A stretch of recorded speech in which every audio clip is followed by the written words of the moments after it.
साथियों नमस्कार। पटना बिहार से मैं अमिताभ कुमार दास, आईपीएस 94 बैच, और आप देख रहे हैं मेरा अपना यूट्यूब चैनल दास बोले बिंदास। क्योंकि जब बुज़दिलों ने मुंह में दही जमा लिया हो तो दास का बिंदास बोलना जरूरी हो जाता है। आज बात होगी बिहार के बच्चा की। बिहार का बच्चा यानी सन ऑफ बिहार, जिसने अपने हजारों समर्थकों को गच्चा दे दिया है, धोखा दे दिया है।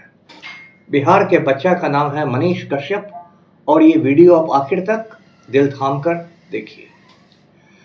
साथियों, मनीष कश्यप को मैं शुरू से ही सड़क छाप गुंडा मानता रहा हूं। वैसे कुछ लोगों ने उसका बहुत भौकाल बना दिया कि बहुत बड़ा, बहुत महान यूट्यूबर है। सोशल मीडिया पर ऐसी बातें चलने लगी कि सन ऑफ बिहार है, ये तो प्रदेश का अगला मुख्यमंत्री बनेगा। कुछ लोगों ने उसको ऐसा क्रांतिकारी के रूप में पेश किया, लगा कि भगत सिंह के बाद मनीष कश्यप ही पैदा हुआ हो। थोड़ा समय और हम लोग इंतजार करते तो हो सकता है सोशल मीडिया पर उसको भगवान विष्णु का 10वां अवतार भी घोषित कर दिया जाता। मतलब बिल्कुल ऊल जलूल बातें होने लगी थी उसको नायक बनाने में, हीरो बनाने में। मैं आपको फरवरी 2019 में ले चलता हूँ। 14 फरवरी 2019 को आप जानते हैं पुलवामा कांड हुआ था। पुलवामा की एक दुखद घटना हुई थी। हमारे 40 जवान शहीद हो गए थे आतंकी हमले में। ऐसे तो उस वारदात पर भी बहुत सारी बातें हैं। तो उस समय क्या हुआ था कि कुछ कश्मीरी दुकानदार पटना आए हुए थे, ऊनी कपड़े बेच रहे थे। जैसा कि होता है, गरीब लोग अपना रोजी रोटी की तलाश में घूमते हैं। अब इस मनीष कश्यप की गुंडागर्दी देखिए। ये जो पत्रकार बना फिरता है, इसने जाकर उन कश्मीरियों के साथ मारपीट कर दी। अब बताइए, उन कश्मीरियों का पुलवामा के आतंकी हमले से क्या रिश्ता था? वो लोग तो गरीब आदमी थे। जैसे कोई बिहार का आदमी पंजाब में जाके रोजी कमाता है, उसी तरह कश्मीर का आदमी बिहार में आके रोजी रोटी कमा रहा था अपने बाल बच्चों को पालने के लिए। वो तो कोई आतंकवादी थे नहीं। सिर्फ इसलिए क्योंकि वो कश्मीर के थे और मुसलमान थे, इसलिए आप उसके साथ मारपीट कर रहे हैं। इससे बड़ी गुंडागर्दी की बात क्या होगी? और ये पत्रकारिता के किस कोर्स में सिखाया जाता है, पत्रकारिता के किस पाठ्यक्रम में सिखाया जाता है इस तरह से मारपीट करना? उसके बाद पुलिस ने एफआईआर की, ऐसी गिरफ्तारी हुई। तो बिल्कुल सड़क छाप गुंडे वाला काम है। उसके बाद इसका एक वीडियो वायरल हुआ। उस वीडियो में ये गांधी जी के बारे में गंदी गंदी बातें कह रहा था, ऐसी बातें कह रहा था जो मैं अभी दोहराना नहीं चाहता। बताइए, गांधी जी से आपको क्या झगड़ा है? वो राष्ट्रपिता थे। आप 7 जन्म में गांधी जी की बकरी के बराबर नहीं हो पाइएगा, और आप गांधी जी पर उंगलियां उठा रहे हैं, अपनी औकात भूल गए हैं। तो सस्ती लोकप्रियता के लिए इसने यूट्यूब पर बहुत कचरा परोसा। और यूट्यूब में आजकल जानते हैं, कचरा परोसने वाले लोग तेजी से व्यूअरशिप उनका बढ़ता है। उसके बाद देखिए क्या हुआ कि पिछले साल इसने कहा कि तमिलनाडु में बिहारी मजदूरों के साथ मारपीट की जा रही है, बिहारी मजदूरों का पलायन हो रहा है। ये छठ के आसपास की बात है। छठ के आसपास तो ऐसे भी बिहारी मजदूर देश भर से बिहार लौटते हैं ठेकुआ खाने के लिए। इसमें पलायन की क्या बात है? और बाद में पता चला कि जो इसने वीडियो दिखाया था अपने यूट्यूब चैनल पर, वो वीडियो तमिलनाडु में शूट ही नहीं किया गया था। वो पटना के जक्कनपुर मोहल्ले में शूट किया गया था। और जिसको मजदूर बनकर दिखाया गया था वो मजदूर थे ही नहीं। वो ऐसे ही इनके ही साथी थे, अपने चेहरे पर गमछा बांधकर मजदूर बन गए थे।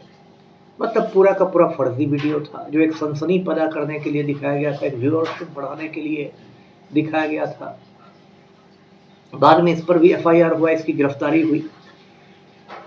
इसी बीच तमिलनाडु में इस पर एनएसए लगा दिया गया, नेशनल सिक्योरिटी एक्ट, राष्ट्रीय सुरक्षा कानून जिसको कहते हैं। बहुत कड़ा कानून होता है। फिर तमिलनाडु से पुलिस आई, इसको टांग के ले गई तमिलनाडु जेल में था। उसके बाद मनीष कश्यप ने सुप्रीम कोर्ट का दरवाज़ा खटखटाया, सुप्रीम कोर्ट से राहत की मांग की। सुप्रीम कोर्ट में जब इसकी सुनवाई हो रही थी तो तमिलनाडु सरकार के वकील थे कपिल सिब्बल, जो आप जानते हैं बहुत बड़े वकील हैं सुप्रीम कोर्ट के। कपिल सिब्बल ने दलील दी कि ये आदमी तो पत्रकार है ही नहीं, ये तो नेता है। सुप्रीम कोर्ट चौंक गया। तो सिब्बल साहब ने बताया कि ये तो चनपटिया से चुनाव लड़ चुका है। चनपटिया विधानसभा क्षेत्र से इसने निर्दलीय होकर चुनाव लड़ा था, कुछ हजार वोट पाए थे। तो सिब्बल ने कहा कि ये पत्रकार थोड़े, ये तो नेतागिरी चमकाने के लिए यूट्यूब चैनल चलाता है। तो सुप्रीम कोर्ट भी बड़ा नाराज हुआ। उन्होंने मनीष कश्यप के वकील को कहा कि हम लोग कैसे इसको मान ले पत्रकार, आप पत्रकार कह रहे हैं, पत्रकार की स्वाधीनता की बात कर रहे हैं, प्रेस की स्वाधीनता की बात कर रहे हैं, और ये तो चुनाव लड़ने वाला आदमी है, ये तो नेतागिरी करता है। और सुप्रीम कोर्ट ने फटकार के कहा कि आप जाके चेन्नई हाईकोर्ट से, मद्रास हाईकोर्ट से राहत मांगिए, यहाँ से कुछ नहीं मिलने वाला। उस कर मनीष कश्यप कुछ महीने तक ऐसे ही जेल में रहा। उसके बाद जब इसको जमानत मिली, फिर बाहर निकला। बाहर निकलने के बाद जो इसका था कि इसने बहुत हाथ पर मारे। इसने सोचा कि भाई मैंने मुसलमानों को इसके साथ मारपीट की है, गांधी जी को गालियाँ दी है, तो अब जो भाजपा है, भारत जलाओ पार्टी, उसमें तो मुझे टिकट मिल ही जाएगा कहीं ना कहीं लोकसभा सीट से। टिकट मिला नहीं। ये खास के पश्चिमी चंपारण से हाथ पर मार रहा था टिकट के लिए, लेकिन वहाँ का टिकट मिल गया संजय जायसवाल को। उसके बाद मनीष कश्यप ने ऐलान किया कि अब तो भाई मैं निर्दलीय चुनाव लड़ूंगा। अब एक नया तमाशा शुरू हुआ। अब मनीष कश्यप निर्दलीय घूमने लगे और भीड़ आने लगी। भीड़ जो आने लगी, तमाशबीनों की आए या समर्थकों की आए, प्रशंसकों की आए, जिसकी भी भीड़ आई, उसमें भी एक से एक वीडियो वायरल होने लगे। एक वीडियो ये वायरल हुआ कि महिलाएं से मनीष कश्यप को दूध से नहला रही है। अब बताइए, ये तो पाखंड की पराकाष्ठा हो गई। बिहार जो कि हिंदुस्तान का सबसे गरीब राज्य है, जिसमें एक गरीब बच्चे को दूध नसीब नहीं होता है क्योंकि उसके माँ बाप दूध खरीदने की स्थिति में नहीं होते हैं। गरीब औरतें जो होती है वो आटा को पानी में घोल कर पिलाती है अपने बच्चे को, क्योंकि दूध के लिए उनके पास पैसा नहीं है। उस बिहार में, उस गरीब बिहार में आप एक 2 कौड़ी के आदमी को दूध से नहला रहे हैं, दूध की बर्बादी कर रहे हैं। यही लोग बिहार बदलेंगे क्या? यही दूध को बर्बाद करने वाले लोग बिहार बदलेंगे क्या? तो कहीं से खबर आई कि इनको लड्डू से तोला जा रहा है, कहीं से कोई खबर आई।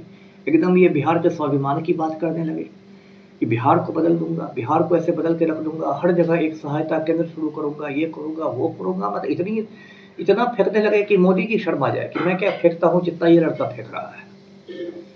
उसके बाद एक दिन अचानक खबर आती है कि मनीष कश्यप से मनोज तिवारी मिलने आ गए। मनोज तिवारी को आप जानते होंगे, भोजपुरी फिल्मों के गायक हैं, नायक हैं, रिंकिया के पापा हैं। वो खुद भाजपा के टिकट से उत्तर पूर्व दिल्ली से चुनाव लड़ रहे हैं और कन्हैया कुमार ने उनको पानी पिला के रखा है। तो ये मनोज तिवारी आ गए। मनोज तिवारी के साथ मनीष कश्यप हवाई जहाज पकड़ के दिल्ली पहुंच गए। साथ में उनकी माता जी भी थी। उसके बाद वहां इन्होंने जेपी नड्डा से मुलाकात की, जो भाजपा के राष्ट्रीय अध्यक्ष हैं। उसके बाद फिर पता चला कि मनीष कश्यप भाजपा में शामिल हुए। संजय मयूख थे, मनोज तिवारी थे, इनकी पूजनीय माता जी थी मनीष कश्यप की, भाजपा में शामिल हो गए। अब कह रहे हैं कि मैं तो चुनाव लड़ूंगा ही नहीं, मैं तो पश्चिमी चंपारण से चुनाव लड़ूंगा ही नहीं। तो भाई बिहार के बच्चा ने बिहार को ऐसा गच्चा क्यों दिया? अंदर खाने से ये खबर आ रही है कि मनीष कश्यप को वादा किया गया कि भाई आपको एमएलसी बना दिया जाएगा। तो सिर्फ एमएलसी के लिए आपने ईमान बेच दिया 2 मिनट में। इतनी बड़ी बड़ी आप क्रांतिकारी बातें कर रहे थे कि भगत सिंह भी फीका पड़ जाए आपके सामने, और आपके सामने एक लॉलीपॉप दिखाया गया आपको, एमएलसी का लॉलीपॉप, और आप बिहार को भाड़ में छोड़ के, बिहार की जनता को छोड़ के उसकी किस्मत पर आप भाग गए, भाजपा में चले गए। और ये शुरू से देखिए, ये फर्जीवाड़ा वाले लोग हैं। इसका जो यूट्यूब चैनल था उसका नाम था, आपको याद होगा, सच तक। बाद में आज तक वालों ने इस पर केस किया कि भाई ये जो तक है, इस पर तो हमारा कॉपीराइट है, हमारा रजिस्टर्ड ये है, जैसे आज तक, बिहार तक, यूपी तक, क्राइम तक। तो आपने सच तक क्यों चला लिया? इससे तो लगता है कि आप कुछ धोखाधड़ी कर रहे हैं, फर्जीवाड़ा कर रहे हैं। तो अब देखिए, उसके डर से अब सच तक का नाम इन लोगों ने बदल के सच टॉक्स रखा है, TALKS रखा है, सच टॉक्स। तो ऐसे फर्जीवाड़े लोग हैं। तो आज की तारीख में क्या हुआ कि मनीष कश्यप भाजपा के राम भक्त बन गया। अब इनका दूसरा पखंड देख लीजिए। ये तेजस्वी यादव का मजाक उड़ाते थे कि 9वीं फेल है, 9वीं फेल है, 9वीं फेल है।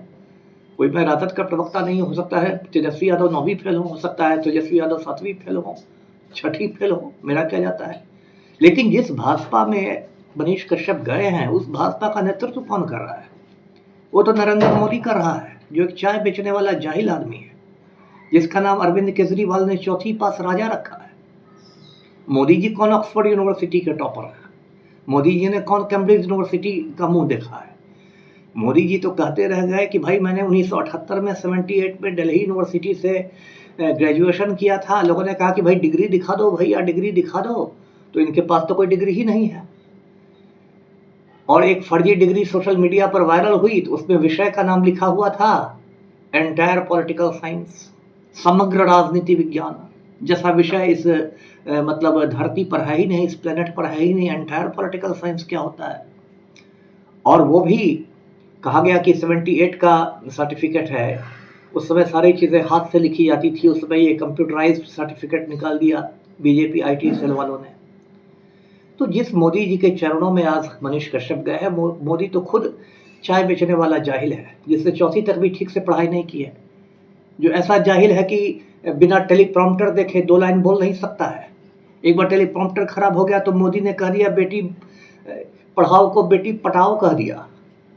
तो आज आप उसके चरणों में बैठ गए हैं, तो आप किस मुंह से तेजस्वी का मजाक उड़ाइएगा? और साथियों, ये तो मनीष कश्यप का हाल है। और सबसे जो गड़बड़ बात हुई है वो क्या है कि इसने एक मतलब छोटा मोटा घोटाला कर दिया। घोटाला किस बात का किया है वो सुन लीजिए। मनीष कश्यप ने चुनाव लड़ने के नाम पर चंदा जुटाया और इसने कहा कि भाई मैं तो किसी पार्टी का हूं नहीं, मैं तो निर्दलीय हूं, भाई आप लोग अपने अपने क्षमता के मुताबिक चंदा दीजिए। लोगों ने कहा कि अब तो ये बिहार बदलने आ गया है, क्रांतिकारी पुरुष अवतारी पुरुष आ गया है, विष्णु का 10वां अवतार प्रकट हो गया है, अब तो इसको कुछ मदद करनी चाहिए। तो किसी ने अपनी साइकिल बेच दी, कोई गरीब आदमी था, गरीब आदमी के पास कार तो होती नहीं, उसने साइकिल अपनी बेच दी, जो उसको मिला वो दे दिया मनीष कश्यप को कि मनीष भाई आप चुनाव लड़िए, बिहार को बदलिए। किसी ने 1000 रुपया दिया कहीं से, किसी ने 1500 दिया, किसी के पास थोड़ा ज़्यादा पैसा था उसे 11,000 रुपया दिए। कहते हैं कि लाखों लाख रुपए इससे इकट्ठे कर लिए। कुछ लोग तो यहाँ तक कह रहे हैं कि उसी लाखों लाख रुपए से इसने MLC के टिकट का जुगाड़ कर लिया, क्योंकि आजकल तो सारे टिकट भी बिकते हैं, सारे नहीं भी तो ज़्यादातर टिकट तो बिकते हैं, चाहे लोकसभा के हों, राज्यसभा के हों, विधानसभा के हों, विधान परिषद के हों, क्योंकि मेरा भारत महान है। तो अब मैं वो कहता हूँ मनीष कश्यप से कि भाई आपने जो इतने पैसे ले लिए और उसके बाद आप पतली गली से निकल गए कि मैं तो चुनाव लड़ूंगा ही नहीं। तो भाई जिसने अपनी साइकिल बेच दी उसकी साइकिल का क्या होगा, है ना? किसी हो सकता है मध्यवर्गीय औरत ने अपने सोने की चेन बेच दी हो कि भाई मेरा ऐसा मनीष बेटा है, कुछ कुछ कर दिखाएगा, तो उसके सोने की चेन का क्या होगा? तो साथियों ये तो मतलब खुलेआम धांधली हो गई। तो मनीष कश्यप साहब, थोड़ी शर्म हया आप पे बची हुई है, आप इतने बड़े क्रांतिकारी हैं, बिहार को बदलने का की बात करते हैं, तो जितने भी पैसे आपने लिए हैं मैं उम्मीद करता हूं कि आपने कुछ हिसाब किताब भी रखा होगा पैसे का, तो वो पैसा लोगों को वापस कर दीजिए कि भाई अब मैं चुनाव नहीं लड़ा हूँ, ये पैसा रख लो। और अगर ये वापस नहीं करते हैं तो लोगों को मैं पश्चिमी चंपारण के लोगों को एक सुझाव देना चाहता हूँ कि यदि उन्होंने चंदे की रसीद रखी है, चंदे का कैश मेमो है उनके पास कि मनीष कश्यप के लिए इतना पैसा मैंने दिया चुनावी चंदे के रूप में, तो वो चंदे के रसीद को एक दरखास्त के साथ लेकर स्थानीय थाना पहुंच जाए और वहां आवेदन दे कि मनीष कश्यप ने हमारे साथ 420 की है, हमें चूना लगाया है, हमें ठग लिया है, हमें इसने कहा था कि चुनाव लड़ूंगा और हमसे चुनावी चंदा में इतना इतना पैसा इसने लिए और अब ये भाजपा में शामिल होकर चुनाव लड़ने नहीं जा रहा है, तो मेरा पैसा या तो वापस कराया जाए। अगर पश्चिमी चंपारण जिले में ऐसे 50 FIR भी हो गए ना, तो मनीष कश्यप की अकल ठिकाने आ जाएगी, जिसको बिहार की भाषा में कहते हैं कि माथा सरिया जाएगा। और इधर तो मनोज तिवारी हैं, रिंकिया के पापा, वो चाह रहे हैं कि मनीष कश्यप को अब उत्तर पूर्व दिल्ली में घुमाना शुरू करें, कन्हैया कुमार के खिलाफ वहां माहौल बनाए, वहां कुछ क्रांति करें। तो साथियों, ये थी बिहार के बच्चा की कहानी जिसने बिहार को गच्चा दे दिया। और मैं जो बात शुरू से कहता था वही बात आज सही निकली है। ये रंगा सियार था और कुछ नहीं था। हम लोग बचपन में एक रंगा सियार की कहानी पढ़ते थे। एक सियार था, रंग के ड्रम में गिर गया था, रंगा सियार हो गया था। उसको लोगों ने, जंगल वालों ने ऐसे अवतारी पशु मान लिया। जंगल वालों ने उसको सिंहासन पर ले जाकर बैठा दिया और सिंहासन पर वो बैठकर हुआ हुआ करने लगा, तब जाकर उसकी कलई उतरी। बिहार में भी एक ऐसा ही रंगा सियार आया था। बहुत सारे बिहार वाले उसे भावी मुख्यमंत्री के रूप में देखने लगे थे। लगा था कि अब तो ये बिहार की काया पलट कर देगा। और उसको आपने देखिए कि एक MLC के लिए उसने अपना ज़मीर बेच दिया, अपना ईमान बेच दिया।